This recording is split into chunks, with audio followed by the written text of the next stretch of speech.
Hi అండి, అందరికీ నమస్కారం. Welcome to my YouTube channel. ఈ వీడియోలో ఇప్పుడే అందిన వార్త, రేపటి నుండి భారీ వర్షాలు 4 రోజులు అయితే ఈ వర్షాలు పడనున్నాయండి. సో వివరాలు వీడియోలో తెలుసుకుందాం. వీడియో ఎక్కడైనా స్కిప్ చేయకుండా ఎండ్ వరకు చూసేయండి, అప్పుడే పూర్తి ఇన్ఫర్మేషన్ అనేది అర్థమవుతుంది. అలాగే వీడియో నచ్చినట్లయితే లైక్ చేయండి. ఇంకా సబ్స్క్రైబ్ చేసుకున్నట్లయితే మన ఛానల్ సబ్స్క్రైబ్ చేసుకోవడం ద్వారా నేను చేసే ప్రతి ఒక్క వీడియో మీ వరకు రీచ్ అవుతుంది.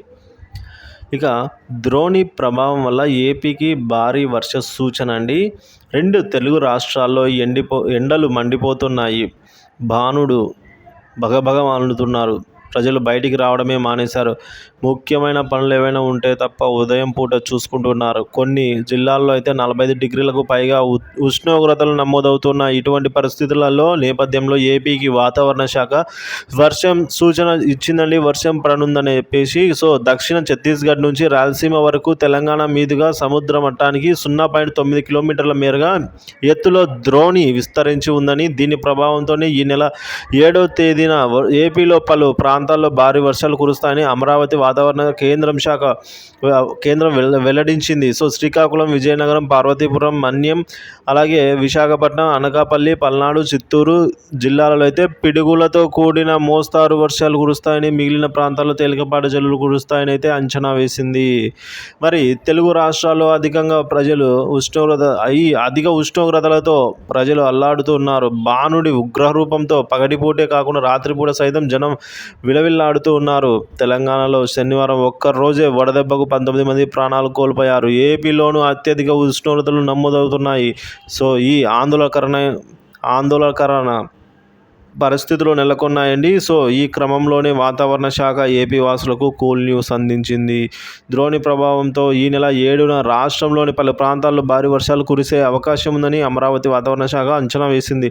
శ్రీకాకుళం, విజయనగరం, పార్వతీపురం, మన్యం, విశాఖ, అలాగే అనకాపల్లి, చిత్తూరు, పల్నాడు జిల్లాల్లో అయితే అక్కడక్కడ పిడుగులతో కూడిన మోస్తారు నుంచి భారీ వర్షాలు కురవచ్చని అయితే అధికారులు తెలిపారు.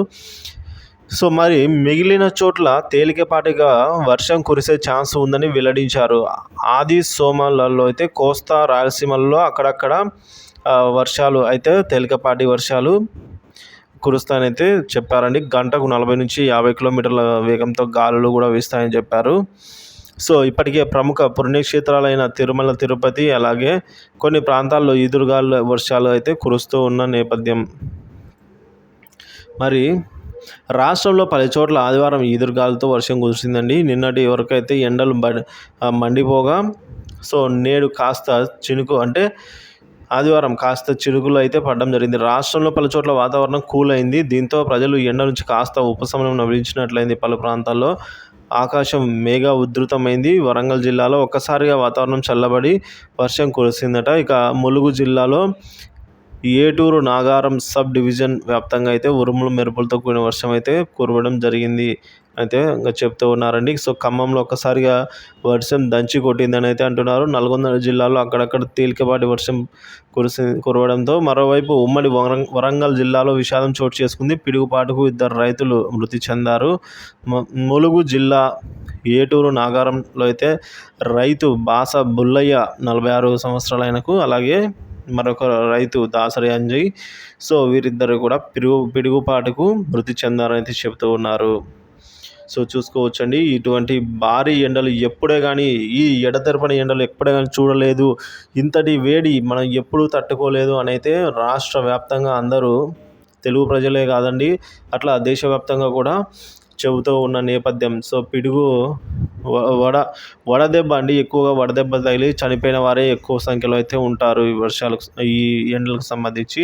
మరి ఎందుకు ఈసారి ఇంతగా ఎండలు వచ్చాయి ఏమో తెలియదు. సో మీరైతే ఈ వివరాలను అయితే లైక్ చేయండి, షేర్ చేయండి వీడియోని, అలాగే మీ అభిప్రాయాన్ని కామెంట్ చేయండి. సబ్స్క్రైబ్ చేసుకున్నట్లయితే మన ఛానల్ సబ్స్క్రైబ్ చేసుకోండి. ఇలాంటి వాతావరణ అప్డేట్స్, న్యూస్ ఎప్పటికప్పుడు అందిస్తూ ఉంటాను. Thank you for watching this video.